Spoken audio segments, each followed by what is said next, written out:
Good morning and welcome to the Daily Buzz. I'm your host, Jeff Parrott. Statewatch reporter Emily Anderson-Stern is joining us in the Salt Lake Tribune podcast studio. Emily, thanks for hanging out with us. Of course. If you're listening to Daily Buzz on your favorite podcast app, you won't be able to see Emily and I in person, so go ahead and check out the Salt Lake Tribune homepage and YouTube channel to see this interview in person. Emily, let's go back in time a little bit. On the evening of August 3rd, we had a tip about an Instagram post, or a series of posts, that has really driven your recent reporting about allegations of sexual harassment and inappropriate behavior inside Utah's Democratic Party. The post started, and I'll read it right from a screenshot. My experience working with State Senator Gene Davis and the UDP. And then there's a trigger warning, sexual misconduct. It goes into then a series of allegations against longtime Senator Gene Davis from one of his interns. You talked to that intern. Let's start there. Yeah, so Sonia's a 20-year-old University of Utah student who came on with Gene Davis as an intern during the last legislative session. She talked about in the post how during the legislative session, he would do things like play with her toes and put his arm around her waist. But back then, she just tried to explain it away to herself. Like, this is like a grandpa-like figure. He's just, building a rapport with me. And he asked her to come onto his campaign as a campaign staffer when he was running in the Democratic primaries earlier this spring. At the time she was like, I don't have a job, I need the money.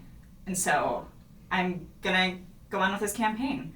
Inarguably, probably a pretty good position in state politics. So running with a longtime senator for a re-election campaign is certainly a way to work at kind of a high level inside the state political party. Yeah, and then she said the uncomfortable relationship with him continued. There was a time when she was at his house taking photos and videos for the campaign, and he looked at her butt and saw that there was dust on it, and she went inside his house and he was like, hey, let me get the dust off for you. She said no. And then he came out with a towel and started wiping the dust off, even though she told him no. We actually asked Senator Davis about these allegations, and what he essentially said was, I remember seeing dust on her bottom, and I got a towel and I slapped it off. I asked if he'd gotten permission to do that, and he said, I don't remember anything being said. Sonia did bring this up internally, right? I think Davis's campaign manager knew about it. I think she was also aware of other allegations that have been kind of publicly brought against Senator Davis. Yeah, so that's when she said she really realized that what Senator Davis was doing was inappropriate. When she found out about some prior allegations that had been brought up against the senator during an interview he had with a reporter. And I guess they discussed those allegations in a campaign meeting, and she said that the campaign manager brushed those allegations off. That reporting, so a week and a half ago, 2 weeks ago now, kind of led to some further infighting and some policy discussions inside the party. There appears to be a pretty serious rift between some members of the party's senior leadership and other members in the party that want to see Utah Democratic Party doing more for victims or more for individuals that make allegations of sexual assault or sexual misconduct against members of the party.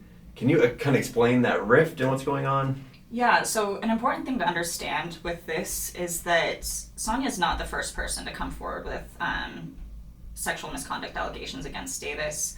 There was Elizabeth Converse a few years back, and we do know that the Salt Lake County Democratic Party was investigating him in the spring for some sort of sexual misconduct allegations. Yes, this spring.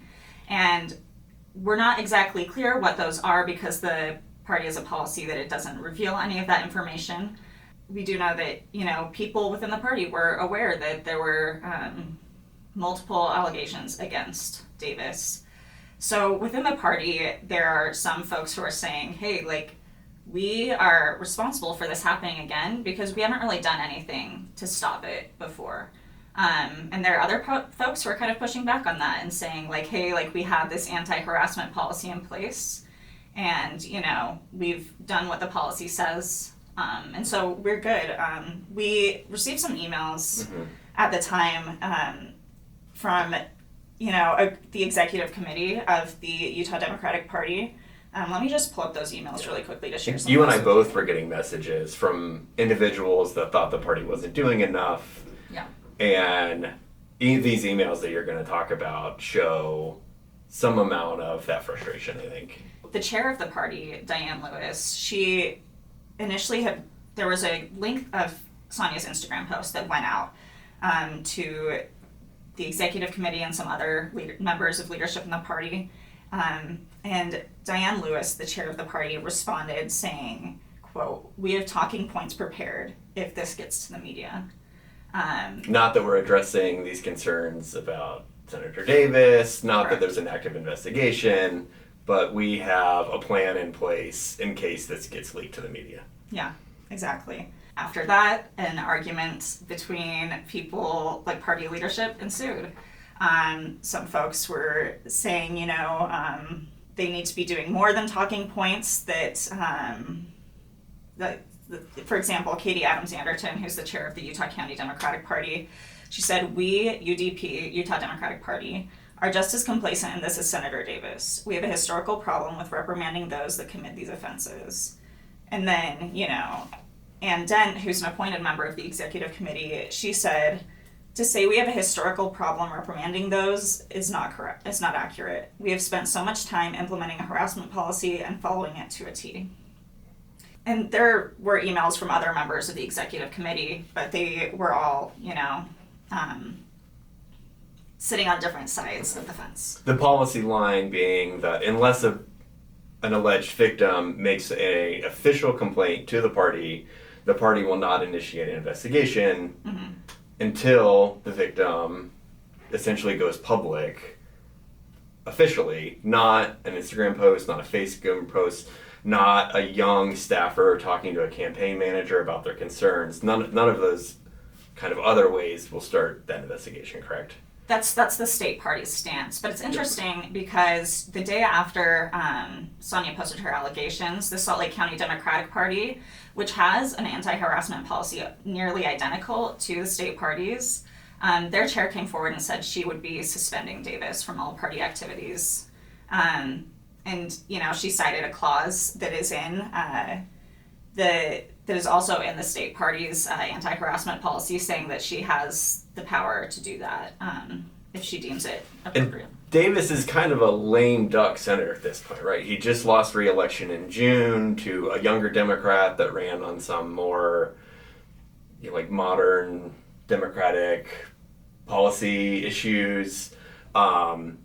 He's not long for the state Senate. He'll be done in January when the new session starts. But members of the Democratic Party here in Utah are calling for him to either resign or for him to be essentially let go from the party ahead of that, 5 months, 6 months, 5 months earlier than when he will officially step down from party duties. Yeah, so the president of the Senate, Stuart Adams, he announced after Sonia came forward with her allegations that the Senate would be initiating an independent investigation into his actions. And Senate minority leadership came out and said they support that. So did the House Democratic Caucus. And within the state Democratic Party, there are also people pushing back on party leadership's response to the harassment. There was a letter that went out Wednesday night? Yeah. That was sent to the executive committee saying they were calling a meeting of the Central Committee, which is like the governing body, the policy-making body of the party, to call for the suspension of Senator Davis from the party. Do we know when that meeting will happen or if it will happen? Yeah, so it's set to happen August 23rd. But the party has said that the folks who sent the letter have said that they're hoping that the executive committee will call an emergency meeting even sooner. But for now, they have a space reserved and a date scheduled for August 23rd. And the members of the party that signed that letter were not legislators that we recognized, but they appeared to be more candidates. There appeared to be some other Democrats that are in the party, but it did include 8 party chairs, right? Which was more than twice what it would have taken to call a formal meeting like this, a special meeting like this. Yeah, in the state party's constitution, it says you only need 3 county party chairs to call for it, and 8 signed, including Ava Lopez, who's the chair of the Salt Lake County Democratic Party. And, you know, others who signed the letter were heads of different identity caucuses. There were also candidates who are running for the state legislature, but we didn't see any incumbents or any folks who are currently in the legislature who aren't up for re-election. Emma Fetzer was one of the ones that did sign that letter, one of the 55. She's the president of Young Democrats, essentially representing the people that do work on these campaigns. I think she had a pretty powerful statement Wednesday night after that letter went public. Yeah, and, you know, I think her perspective's really important here because she, you know, represents a group of the party that Sonia would be included in. The younger folks who are interning in the legislature and who are working on campaigns. And she said, "We deserve to exist without fear of harassment. We are not disposable.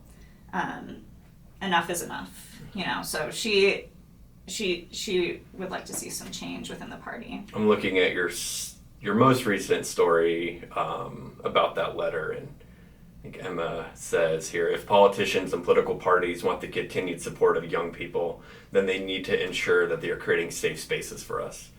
We deserve to exist without the fear of harassment. Yeah. It's a pretty powerful statement from someone representing, like you said, the people that are working on these campaigns, the people that are working behind the scenes for these politicians. Yeah, without a doubt. And that's it for today. Thank you to videographer and producer Bethany Baker for putting this episode together. Emily, thanks again for joining us. And also a huge shout out to Salt Lake City band, the Pelicans, for our music. We'll be back tomorrow.